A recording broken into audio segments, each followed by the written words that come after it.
It was only 4 months ago that President Obama called U.S. counterterrorism operations in Yemen a success. This strategy of taking out terrorists who threaten us while supporting partners on the front lines is one that we have successfully pursued in Yemen and Somalia for years.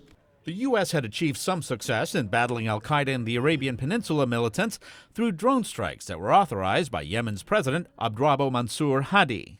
With Mr. Hadi confined to his home and no longer in power, and Yemen's capital overrun by Shia Houthis unfriendly to the United States, the future of that counterterrorism strategy is uncertain. President Obama in India said those operations are still going on. I saw some news reports that suggested somehow that that counterterrorism activity had been suspended. That is not accurate.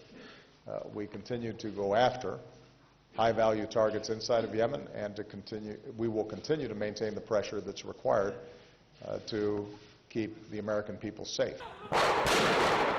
The need to go after AQAP became more urgent after the group claimed responsibility for the recent attacks in Paris. But President Obama has said he does not see the group as an existential threat to the United States. He has ruled out deploying U.S. troops to Yemen.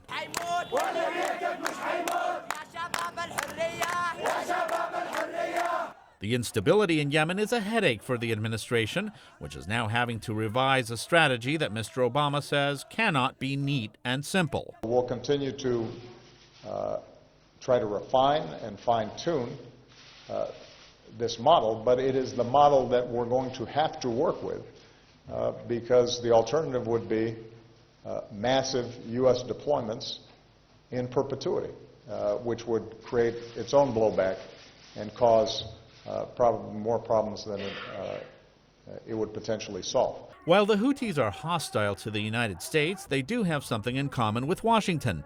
They are enemies of AQAP. Analyst Anthony Cordesman. The problem everyone faces is whatever happens to the Houthi, and they do have some ties to Iran, but it's certainly not sort of as a client. Al-Qaeda in the Arabian Peninsula, which is a branch of Al-Qaeda, a Sunni, a jihadist extremist group, is a very serious threat. The Houthi are evidently organizing to try to fight it. It remains to be seen whether having a common enemy will be enough of a basis for any kind of continued cooperation.